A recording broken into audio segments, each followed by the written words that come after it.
of the NTPC, Mr. Parul Soni of Ernst & Young Private Limited, and moderated by Dr. Chatterjee, the Director General and CEO of the IICA. Thank you. To all of you, we have a galaxy of speakers available here on the dais. We have time, I think, till 3 or 3:30, Gayatri? What's the time? Up to 3:30. Yes. Terrific. So, welcome. Hi. I will ask each of the speakers to present their case very briefly in about 5 or 7 minutes. As you can see from the morning, we have placed as much of importance as we can to the discussion segment and the question and answer segment. So we will respect that. This is supposed to be as interactive as possible. Broadly, what the panel would look at, I'll try and place before you 5 issues I'd like to flag. Is CSR owned up by the board, or is it left to the CSR manager? Question 1. Do boards participate in policy formulation in CSR? Number 3, what drives the board to adopt CSR as an activity in the company? Would these be personal motives, legal compliances, PR benefits, or anything else? 4, how does the board supervise CSR activities, if at all? How often does it do so? Last point, how do the proposals of the new company's bill, how would the proposals of the new company's bill change, if at all, the present equation? So I'd request my fellow panelists, whereas they would of course certainly speak about their own organizations, but some generic thoughts on each of these 5 issues, rather than just how they do it in their own company, would also be most welcome. Let me at the very outset request Mr. Jaiveer Srivastav, the CMD of FACT, to give us his remarks.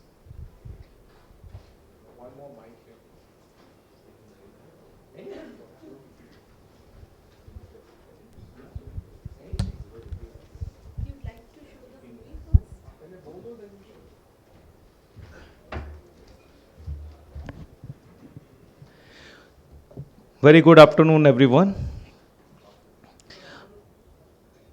My dear friends, CSR is one of the most important in our day-to-day life now. It may be a small company or a big company. CSR has become a part and parcel of it. It is the prime responsibility of each of the boards, that is board of directors of these center PSUs or other corporate, to indulge in CSR activities in such a way that it should fulfill not only the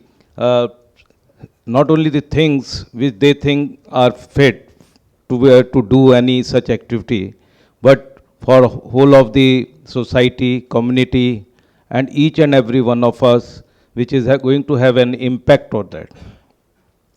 Now recently, the central government have also introduced a bill. According to that, it has become compulsory for any company who is having at least minimum 500 crore rupees of either profit in a given year or 1000 crore rupees of turnover, and with a net profit of rupees 5 crores. And it is the prime duty of each and every board to look after these activities are done, and at least 2% of the total net profit is going to be utilized for the purpose of CSR. As far as I think you might be aware, or otherwise I will just like to introduce myself, that I was just till yesterday, that is up to 31st of March, I was the CMD of Hindustan Prefab Limited, who got the honor to do something in CSR.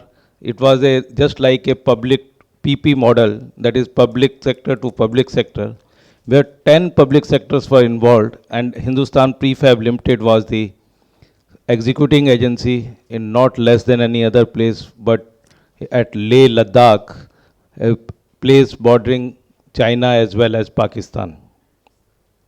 We were able to come to the occasion when it was actually required. It was a disaster that on 5th and 6th August 2010, there was a cloudburst and the poor people of this beautiful place of Leh Ladakh has suffered a lot. I will like to recall and like to inform you that it is our beloved Dr. Bhaskar Chatterjee ji who has given a total real impact to this activity when he was Secretary, Department of Public Enterprise. And 10 important and bigger companies came forward to help the people who have suffered a lot. In the boardroom, we may say anything, we may allocate any amount of money for any of such projects, but until unless these are not implemented in the right spirit, there is no CSR according to me. So this was the CSR which has been done to help the people from the harsh winter. As you all know that the temperature in this area, it goes to -10, starting from -10 in September, and it may go up to -25 or so on. So during that period, we as the people from the Hindustan Prefab Limited were able to construct 485 houses, 450 houses in 85 days. I will like to share a small movie on this particular topic, which you may like, and it will be definitely going to keep you rather in a good mood after lunch. So just see that movie, and then again I will interact with you. Thank you.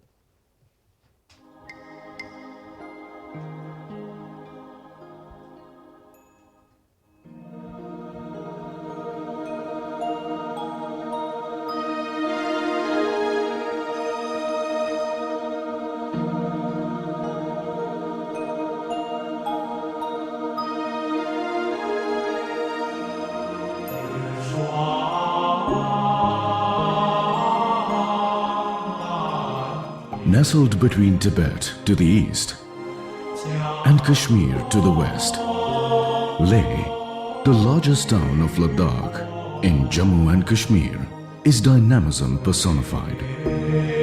While this high desert, located on a plateau 3,500 meters above the sea level, bears a dry and dusty look,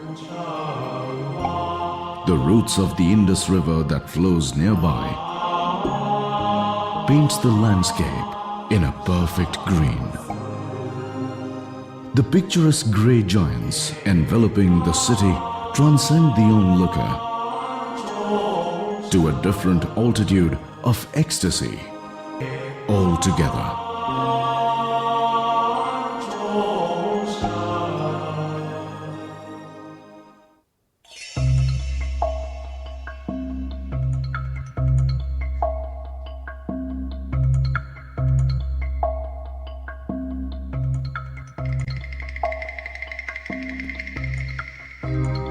The real beauty of Leh, however, lies in its people, cultural diversity, the unique demographic arrangement, the spectacular Indus Valley, and the intrinsic flavor of heritage that breathes through the very terrain.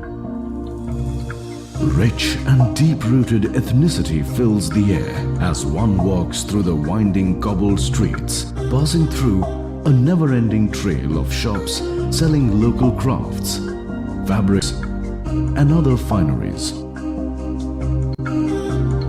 And it's not just about a season. Never mind the fluctuating mercury. Leh evinced life throughout the year. And its inhabitants savored the never-ending charm of nature. Unfortunately, people who always held nature synonymous with beauty also got to face its ugliest side.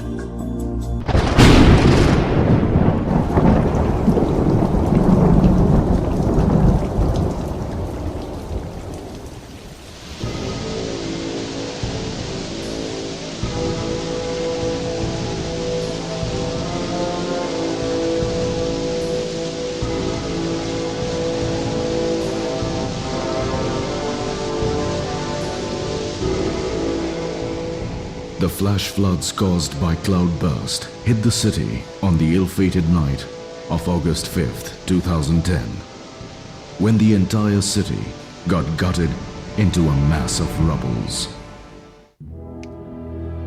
किसी शायर ने बहुत खूब कहा है कि रोशनी अगर खुदा को हो मंजूर तो आंधियों में भी चिराग जलते हैं। जी हाँ, ये लद्दाख की वही जगह है जहां पर पिछले साल 5-6 अगस्त को प्राकृतिक आपदा ने तकरीबन 500 परिवारों को बेघर कर दिया।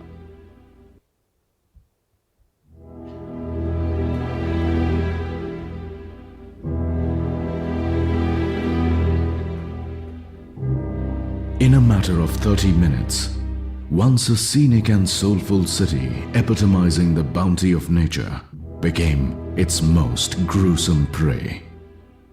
मेरे पड़ोसी भाइयों वाला एक जंसर वाला है, उसको बीबी और 16 साल का बच्चा है, उसको मार गया।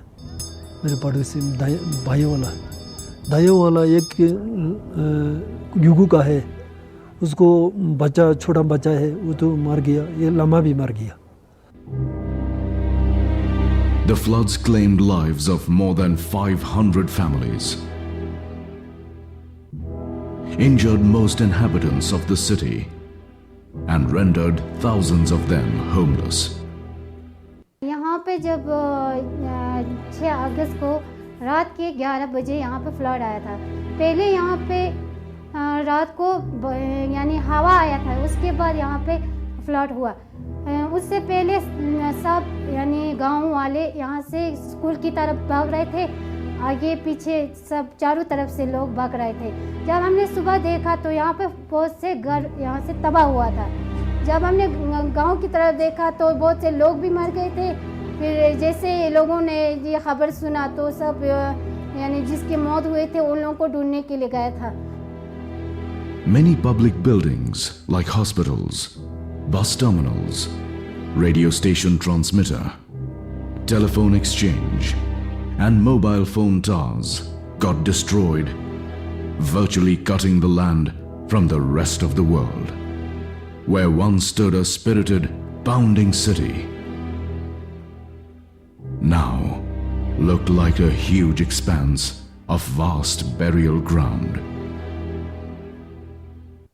The flash flood that has occurred on 5th and 6th of night 2010, around 2 o'clock, few of this medical superintendent as well as some security personnel came to my residence, and they just knocked and told me about the situation that has occurred, that the flash flood had damaged major parts of area, especially in Manisilding, and the hospital was also damaged substantially. So that was the immediately I rushed with the honorable minister who was in the circuit house. There I found lot of dead bodies scattered around, and people have reached, no doubt. Some of the volunteers have already reached the site, and the doctors, the whole hospital, the one and the only hospital, was filled with mud and slides, and that is how. And although the patients were safe, but everybody was filled with mud. The major thing, what we found in Choglamsar was the worst affected. It was totally dark and nobody could see. But there was totally panic around everywhere, and the ITBP, one of their company, was also affected, and some families were also missing. While the surviving localites bounced back with immediate rescue measures, over 6,000 security personnel from the forces, NGOs, and visiting tourists spearheaded the operations. Apart from recovering the bodies, the most important aspect was to restore the connect with the adjoining areas and the country at large, so that the relief measures could be channelized. However, rescue efforts were hampered by gushing water and mud. Never in the history had inhabitants of Leh Ladakh ever witnessed such a natural catastrophe. Among the worst hit was the village of Choglamsar on the outskirts of the city and the Nemo village where it all began. We rushed to the GOC, General Officer Commanding of the 14th Corps, and we requested him to give the army support. And then the army was also requisitioned by the civil authorities, and ultimately the general has issued the strict instruction for the army services for the civil help, and they came, say, after 2 hours. By the time, all the civil citizens, irrespective of caste, color and people, they came forward and they just helped the persons to just retrieve the injured person. There were around hundreds of dead bodies lying just near the S&M hospital, but we didn't have so much of mortuary also. So the people, whosoever could, could see could recognize their relatives, any person, that was taken away immediately to their respective places for last rite. While the army began work on restoring the infrastructure, National Disaster Response Force, NDRF, and National Disaster Management Authority, NDMA, also got into swift action. One of the most crucial aspects, however, was to rehabilitate the localites who had not only lost their loved ones, but were on the brink of losing the hope to survive. That was indeed one of the really big disasters that our country has ever seen. I still remember those days in early August when this entire hillsides of Leh Ladakh region literally was swept away by a cloudburst of enormous dimensions. And to many Indians who remembered Ladakh and Leh for that magnificent shooting that was done in the film Three Idiots, it struck a very, very emotional chord. And then, of course, the Government of India and all its agencies geared up for the relief and rescue operations. But in our own way, I still remember that epic meeting of the Executive Board of Scope, where it came about that the public sector should put its foot forward and join hands with the people of Ladakh and Leh to be at one with them in this hour of tragedy. And I still remember in that meeting the voice of Mr. Srivastav, who was the CMD of Hindustan Prefab and who volunteered and said that this is a task that his organization would be happy to carry out. And all of us in that board meeting spoke with one voice and appealed to the large public sector undertakings to assist Hindustan Prefab in this noble endeavor. I must say, as Secretary of the Department of Public Enterprises, that my public sector giants responded rapidly, quickly and wholeheartedly.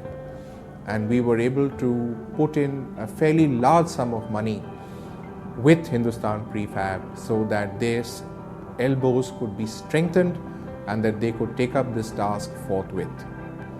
I must also say that with the combined efforts of everybody under the leadership of Mr. Srivastav, Hindustan Prefab carried out an amazing job. The entire solar colony and 25 other locations spread over about 100 square kilometers in the Leh region. The houses came up almost overnight in an unbelievable time frame of hardly 2.5 months. It stands to the credit of Hindustan Prefab, to the credit of the entire public enterprise system in our country, and to the response mechanism that we can give, that today the people of Leh Ladakh are beginning to slowly forget the wounds that were imposed on them by Mother Nature in the time of a catastrophic tragedy. I believe that we will continue, all of us in the public sector, Hindustan Prefab in particular, to stand by the people of Leh at this time of crisis until every one of their wounds have been healed and we have been able to provide a complete package of services to them. Further complementing the rehabilitation process was another PSU, Hindustan Prefab Limited, HPL, which attempted to instill a new ray of hope against hopelessness. Amidst the extreme climatic uncertainties and the likeliness of another major downpour, within a span of 6 weeks, HPL provided prefabricated homes. In Leh, we had a very limited season. Only for 6 months one can do the construction work. So we just thought of doing a prefab, for which the Hindustan Prefab Limited came forward and challenge of constructing 450 prefab huts. And the best thing, we just commended, they have to be commended to that extent that it has been done in a record time, because the PMO and other, everywhere it was, the media especially, everybody was after that. It was a difficult task to achieve, and ultimately they've been able to construct all the houses before the onset of winter, because most of the people were staying in the, these relief camps in the tented accommodation. This not only extended a safe shelter, but also encouraged other public and private sector companies to join the rescue operations. HPL's swift drive helped the villagers heave a sigh of relief, as they were now well armed to face the forthcoming winter season. Though no external effort could make up for the emotional and psychological loss suffered by the inhabitants of Leh, a firm shelter on their head extended them some warmth, which held a promise of a better tomorrow. And despite the irreversible loss, one thing that the people of Leh haven't lost is the fighting spirit and the firm resolve to move ahead in life. Hindustan Prefab Limited is just one of the many milestones in their journey of resurrection, and they await many more building blocks to put their houses back in order. Government of India has assigned the task for construction of 450 houses for the victims of cloudburst. We as a HPL has accepted the challenge. While dreams and homes have been washed away, their hope is still afloat.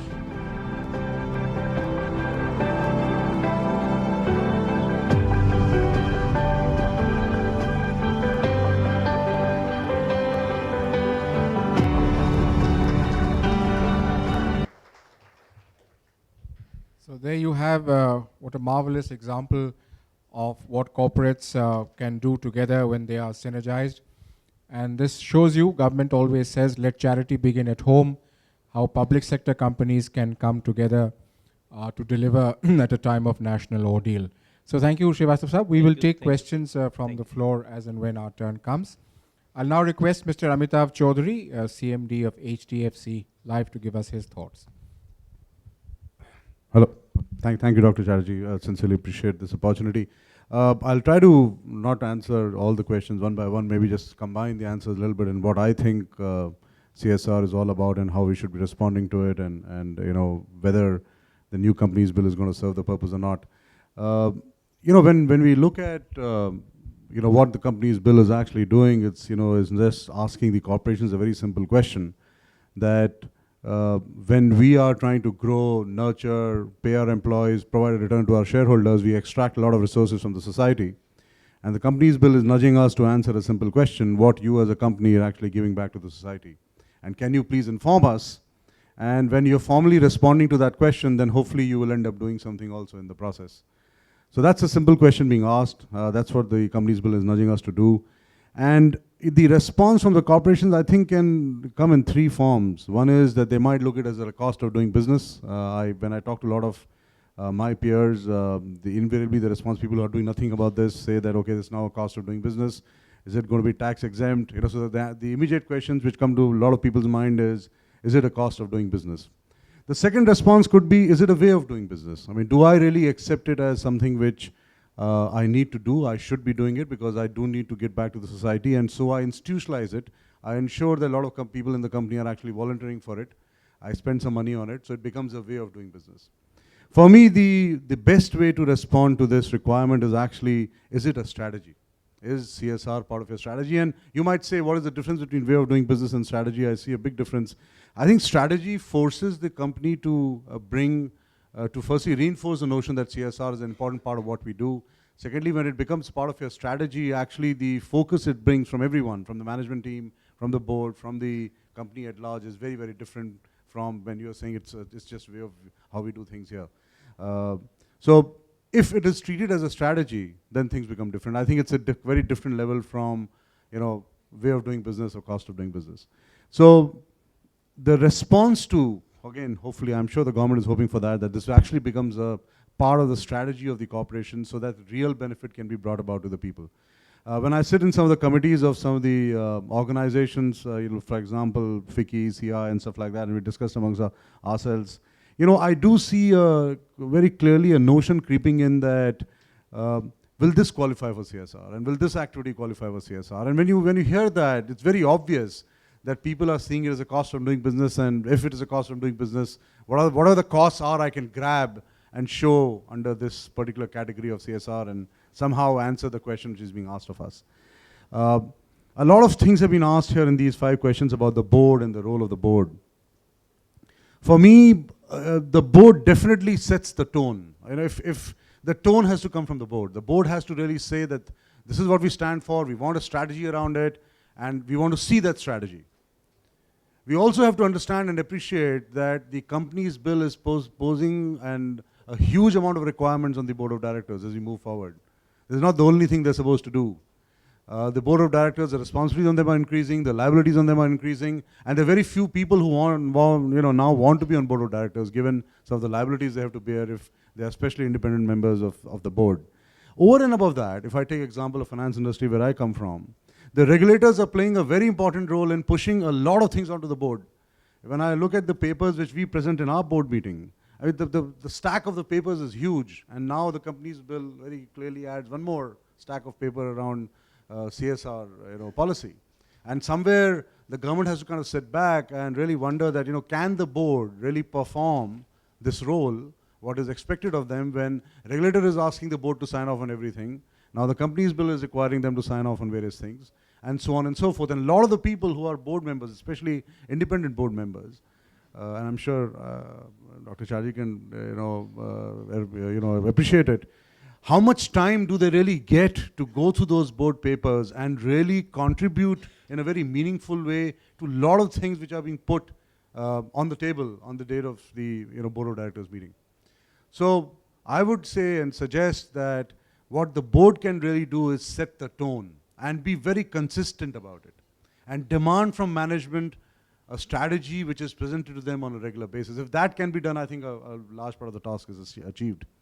But we also should not forget the fact that, and I was reading some data somewhere, that 96% of the companies which are publicly listed are family owned. Almost 100% of the companies which are not listed are family owned. Now, a lot of the families, what they have done, especially who are at the forefront of CSR activities, they've invariably formed a foundation. And in a way, the companies have outsourced their CSR work to these foundations. So you see that trend also. Yes, families are taking the CSR seriously, and I'm sure some of you are from those families or from those firms. They have found these foundations or something similar to those foundations. And the foundation is doing most of the CSR work. The companies are just writing the checks. I don't think the company's bill or the institutes which we are talking about here really want that to happen. They want the company to be at the forefront of doing some of these activities. For me, a successful CSR activity would be where the board sets the tone, the company owns the strategy, and the company employees actually drive that strategy on a day-to-day basis. It can't necessarily only be done by the foundation, it can't necessarily be done only by the board, and it can't necessarily only be done by the company on a standalone basis. All these three have to work in tandem. Given that there is a framework being put around this, given that there is a requirement the company will ask us to deliver, I think the things will only play out over a period of time. But whoever makes it a strategy, the board ensures that it is part of the strategy, and the work doesn't get outsourced, I think we'll definitely see that the CSR money will get not only spent very, very quickly, but it'll actually the people will start seeing returns on that money which is being spent. And frankly, if you drive a strategy, you will ask for a return on that money, whatever money you're spending it. And it is, I think, the limited way what we have done, I think over a period of time, this kind of activity can definitely lead to a very, very good return. There are some other very specific questions which I'm sure we can get through, but let me assure you that what I have seen, most of the CSR activity invariably starts because of personal motives or legal compliance. The best thing which Companies Bill has done, and I think it applies to this session we are having here. If we were to make a presentation, I think our level of preparedness would have been different. We are being asked to make some points, level of preparedness is different. If we were just to answer questions, I think level of preparedness would be different. So by Companies Bill, by asking companies to put in annual report something very, very specifically, I think it's going to ensure a certain level of activity, which is great. I think it's a very, very positive move, and hopefully it can lead to very good things happening in the society. Thank you. Thank you, Amitabh. Very well put. Cost of doing business, way of doing business, strategy of doing business. Very nice way of putting it. And this connect between the foundation, the firm itself, and the board. It's only when these three are completely wired that things actually happen on the ground. And then, of course, the board, as he said, rightly needs to set the tone. And finally, when you are taking a series of activities, you would look for a return on what you are doing. So that very insightful perspectives coming from you, Amitabh. Thank you very much. I will now move to Mr. Deshpande, Executive Director of the NTPC.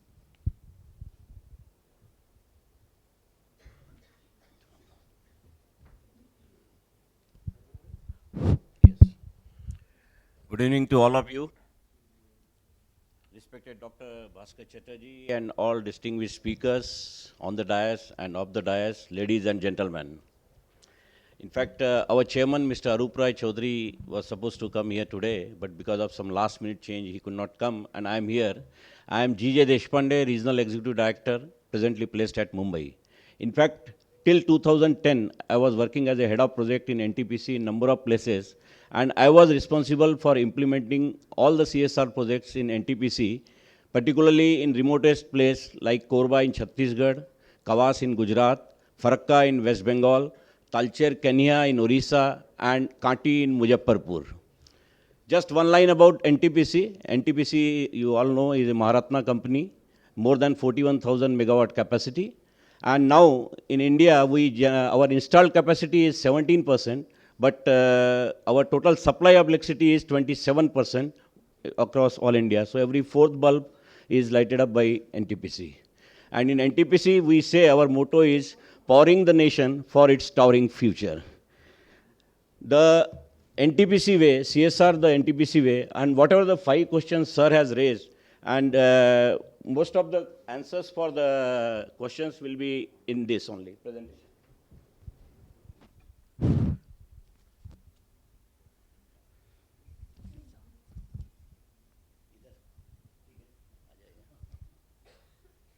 Sir, one of the question was what drives the board to adopt the CSR, and some of the like sustained community engagement, inclusive development, going beyond the legal obligations, because legal obligations we don't consider under the CSR environment and all the whatever we were discussing others, and it's all about the people. So this drives our board. And this is all you know that society has given us license to operate in that area. So society is very important for all of us. And the customer's preference is always companies which are ethical and responsible. And investors' preference always companies responsive to environment and society. And last, employees' preference that companies that care. And this is just a vision. I will not, this is to want to be the largest and biggest power producer powering India's growth. And our commitment to CSR is to institutionalize social responsibility for the successful implementation of the schemes. I will just quickly go away, pass away, next. Sir, CSR in NTPC policies, we have 3-tier policies, sir. One is initial community development, ICD. Initially, when we started CSR, then we used to go with the operating stations only, but later on we have seen whenever we started going for a new project. So ICD is the one where whenever we identify any project to be implemented there, the remotest part of that country, then we start a policy is there to initially, before we enter that area, to start doing work. Then resettlement and rehabilitation, that we take case during the project development. That is as per the whatever the policies of the state governments are there, we do try to do much better than that. And last, which we are talking is community development, that is CSR CD. And this is development activities during when the project is in operation stage. One more question was the committee of the board. So we have a committee of the board for CSR, our chairman, director finance, director HR, and independent director on the board of NTPC, Madam Daruwala, who is the ex-chairman of Central Bank of India, forms the board for the committee on CSR. And one more question sir has asked, that how the board monitors.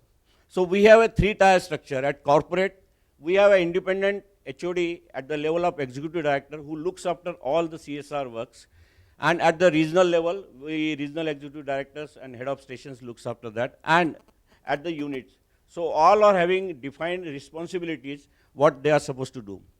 And we have one more NTPC Foundation. One madam was asking question beyond the boundaries, peripheral, how jobs you are taking up. I think madam was from Orissa.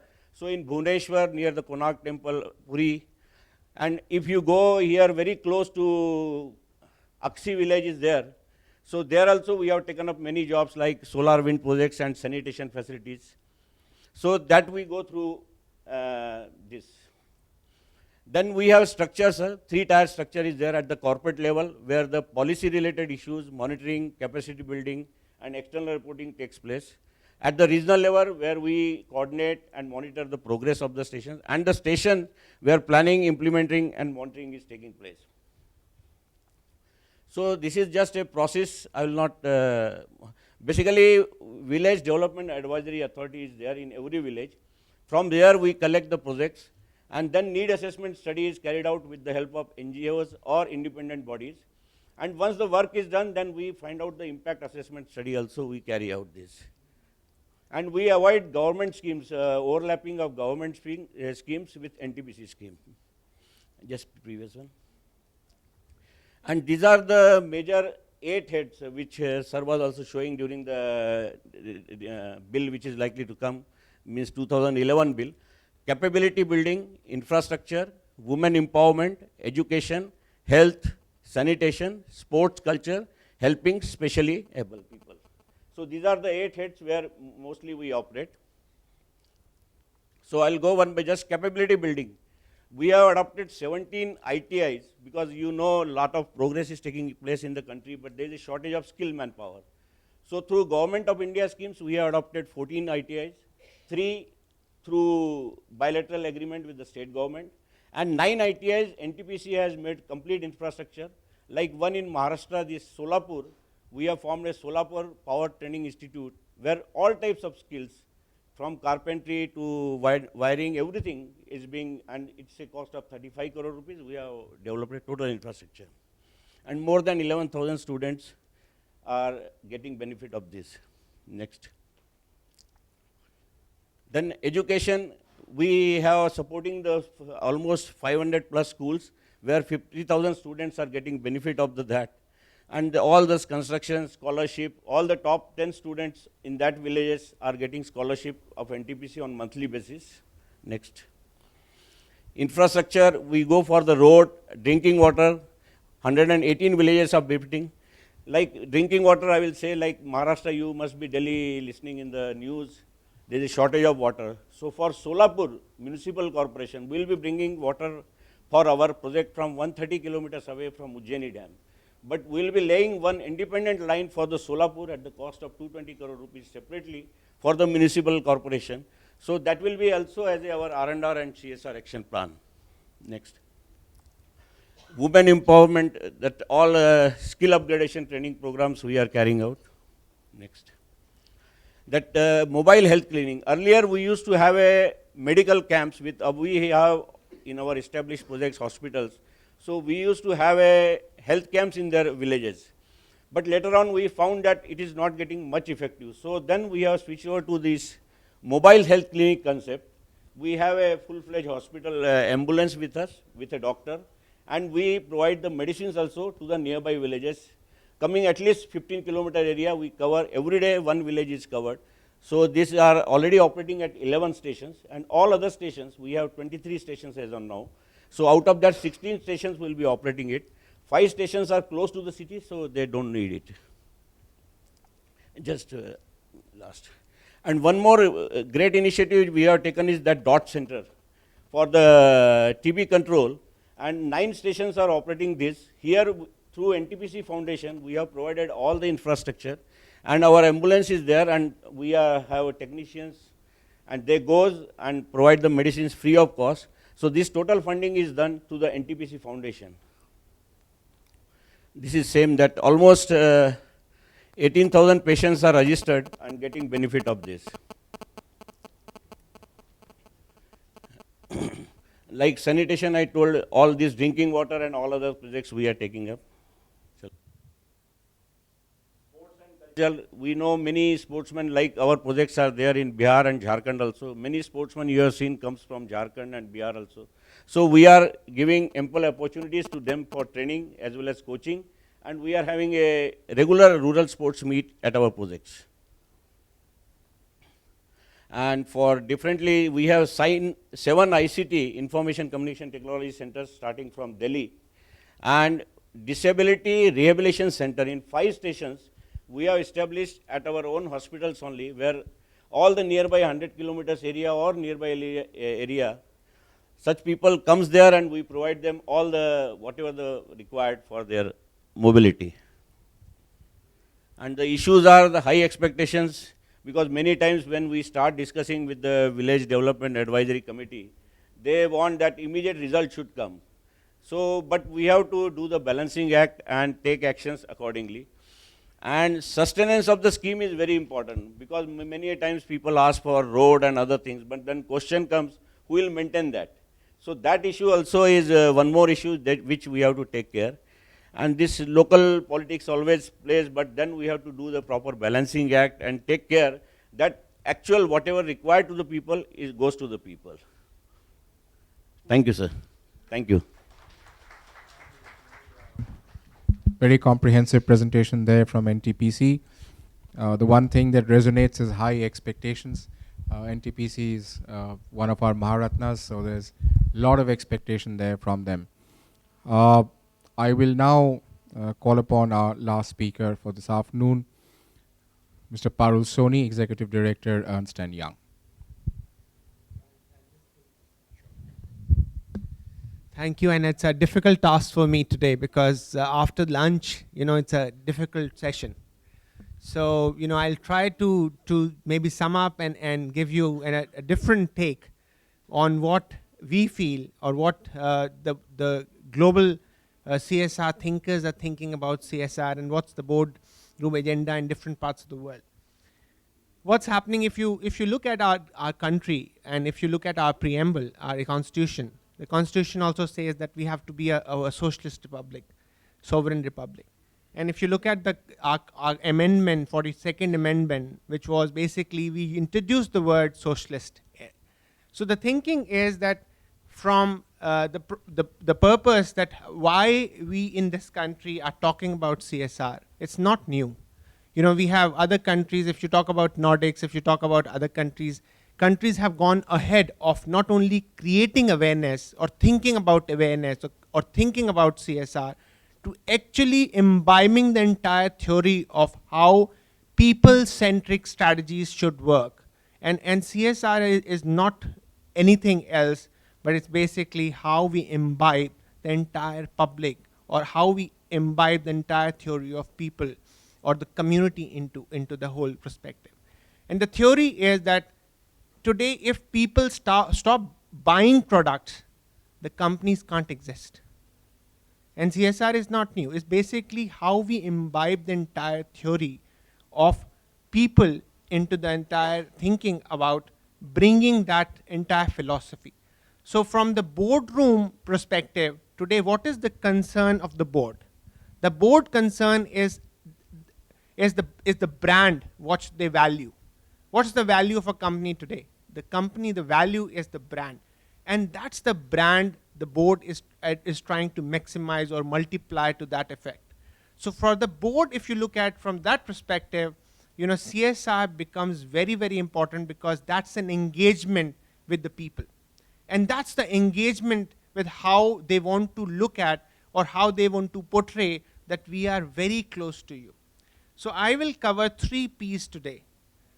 Not public-private partnership, but 3 parts which are people, people, and people. People, your customers, very, very important. Because without customers today, the companies can't exist. Your employees, your internal stakeholders, and your investors, the third public. So these three P's, when they combine, that's what we are talking about, the brand, the CSR. So for example, for any board today, when I sit on several boards in different parts of the world, for us, the first is how we should secure our brand. How should we work that our brand our effect is multiplied to that level that everybody talks about us.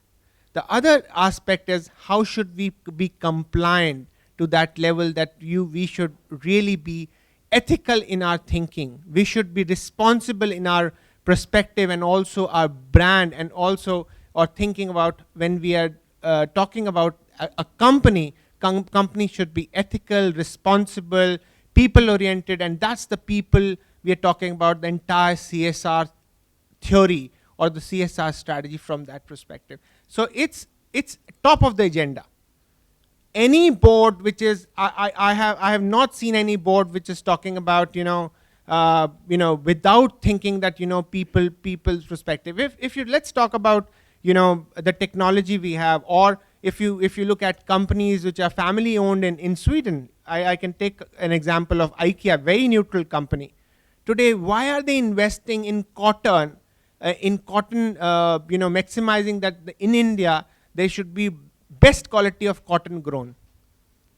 Because the thinking is, yes, they need cotton, but they also think that they have to portray that they are a responsible company. Similarly, if you talk about, other companies, the companies today are, the possibility of engagement is enormous. You can engage through your implementing organization, implementing agencies, NGOs, community-based organization, SHGs. But the thinking is every company wants to look at the last mile connectivity. So from that board perspective, I'm coming back to the board. For the board, the concern is, how can I become sustainable? How can I become or portray that I'm responsible for my doing? Or how I can portray myself that I'm ethical in my dealings? That is the entire concern, and that's the agenda we are all talking about. So from that perspective, if you look at the policy formation, the board's thinking is, when we talk about the entire strategy, what should be the strategy? The strategy should be replicable, economical, sustainable, and it should be, amicable to the entire society. For example, how do you really look at, from a strategic point of view, like for example, if you're working in Maharashtra, you have to look at the local needs of Maharashtra. You cannot bring a technology which will not work in Maharashtra, but it has worked in maybe Africa. So we have to look at what are the need assessment, how we will be working on the entire, customization and all those things. Investment is important, but for that investment, we have to also look what kind of return that strategy will make. Any social investment, if you talk about anything, it is creating it, or it is making a return of around 400 to 500%. Talk about, NTPC was talking about, creating jobs or skill development. I can tell you a skill development initiative creates 500%, a social return, because a person whose daily wage was 2,800, you are skilling that person and he is getting or she is getting 9,000. See the return of investment. That is the investment we are talking about. And that's how the entire strategy rolls up to that level and brings to that level that the board is talking about how the change they are bringing to people's life. And today, the companies can't sustain if we, as people of this country or people of the global world, we say that, we are not interested in your products, the companies will wrap up in few days. So that's the commitment companies want to see from the people, that they want to stay in this country, they want to stay in the global world. So those are things which we feel, from my perspective, are important when on the board level, at the management level, which is the governance level is the board. The management level is the level where you have executives working, and the employee level, or the middle and the junior level, where we are talking about all our different stakeholders, and without the strategy will not be possible or successful if we don't work with all these stakeholders, internal and external. And that's why how the things will work. Thank you. Thank you very much. I think we've had a very interesting session here and very lively thoughts coming out from this panel. We have a good 20-25 minutes for questions. We'll be happy to take them. Yes, ma'am. Please pass the mic there. It's not a question, it's an observation in response to the previous speaker. See, the board level, you can visualize. For example, we are working on a district level program, Chennai, Tiruvannamalai and Viluppuram, supported by the Tatas. And there is a common decision. And the NGO, we are an NGO, we are implementing it. But the sustainability that you marked, that has come through health mentorship of the self-help group members.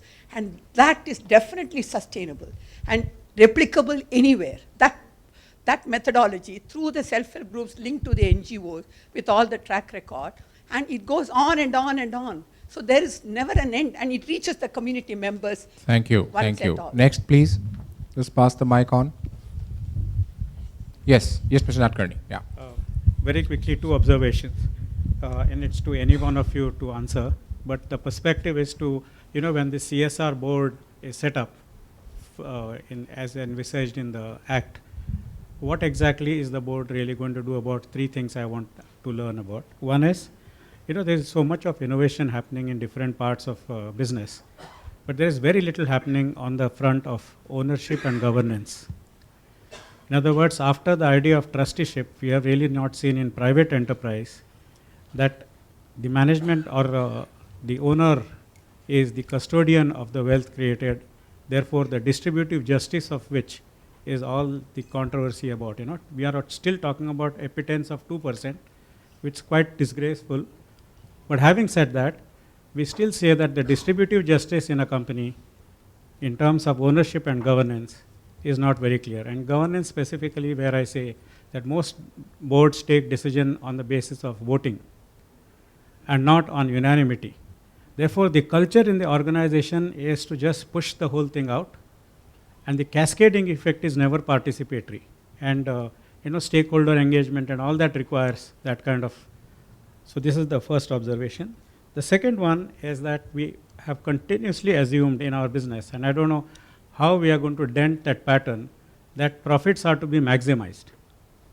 Because if there is profit maximization, every resource that is so-called spare available in terms of an hour of time or a rupee in terms of money will be only spent to make the means. Therefore, the idea of purpose, profit as a means and not a purpose to profit will never arise. And therefore, CSR will continue to linger in these small percentages of profit. And the third really is that, we are talking about corporate social responsibility. There's a huge mix-up between social work and the corporate side of social responsibility. The power that corporations have, and I can just quickly give you an example and stop here. The whole of Tata Group had about 5,000 self-help groups 2-3 years ago. When Tata Life came in, Tata AI, within 1.5 years, this guy created 50,000 self-help groups. And if you see the impact that made on the well-being of these people, it was amazing. So unleashing the corporate's power to change lives, and I'm not talking about fulfilling resource gap, but really bringing social change. What is the board really thinking of going in these three directions? Thank you. Yeah, very interesting observations. I suppose there's no real answer, but these are mileposts or flags that you have put for boards to include in the strategy going forward. Yeah, next one, please. NTPC has 2% contribution for CSR. And most of the projects I see that you are only implementing. You are not really collaborating with any local NGOs or other institutions. No, you might ask them what is their CSR budget? what is their net profit? Yeah. What is their 2% of it? Yeah. What have they spent so far last year? Yeah. Is it anywhere near 2% or not? Yeah. I mean, ask the hard questions. What's the point of wasting time? We Yes. all know from the last report which the PSC secretary submitted before the parliamentary committee that PSCs have been notoriously slow in implementing their CSR projects. Now, I'm not saying that NTPC is necessarily notoriously slow, but the comment passed by the chairman of the parliamentary committee, Mr. Sinha, was very caustic and pulled up a large number of PSCs very briskly and brutally. They were hauled over the coals. And therefore, there's no shame in saying that CSR is a subject on which real energy has still to flow. Real energy, real-time work. So what we need are not advertorials about what we did right or wrong or whatever. But the purpose of this is that speakers like Mr. Deshpande imbibe from all of us our current thinking. He shares with us what they are doing and how best we can take this forward. So you might ask correctly those hard questions, plus what is the engagement they have with civil society, with academic organizations? Who writes their policy? Okay? Do the independent directors have any contribution in the writing of the policy? So please feel free. I mean, we are into a session where we can all ask the hard questions. Yes, Ms. Lele, please. We have a leadership vacuum at the top, which we can see, and therefore the IACA had to come with the bill. Having this board and independent director, I don't know, how is this? This is not a pill. This bill is not going to be a pill that all of a sudden will start having a leadership qualities for taking this forward, and what should we or what can we do for that? Yeah, there was a very interesting debate doing the buzz at lunch. And that was that in every field, there are always leaders which emerge. And this is not to say that in the CSR segment, no real leadership has so far emerged. Maybe there have been good leaders. Yeah, but what we need are a whole slew of leaders now to come in, because then only the whole area will develop. And I think part of the task of this workshop is to try and see how we in our organizations can develop those CSR leaders, because leaders don't come out of the blue. There's no rising sun that suddenly catches us. It's because leadership is also developed, they are incubated, they are encouraged, and organizations now across the board, whether civil society, whether corporates, whether government, we need to try and develop some of those leadership issues. Yeah, next question, please. Okay, then it's very good of you to have given us this very patient listening. My heartfelt and sincere thanks to every member of the panel. We will certainly keep in touch with you, sir, and wish you all the very best. Thank you.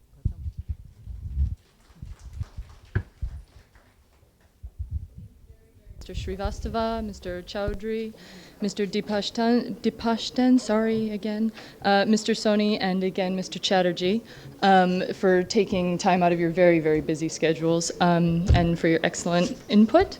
I do have, before we break, I have a very important announcement. Tomorrow, between 9 and 5, we have booked a meeting room upstairs for anyone who would like to sit down and really discuss public-private partnerships, specifically in the areas of education, healthcare, livelihood, youth, women empowerment, the environment, community development, and transparency and credibility, and project mentoring and education. And you can register for these at the registration desk. So that's from 9 to 5 tomorrow. On that note, though, we have, we have gifts for our panelists.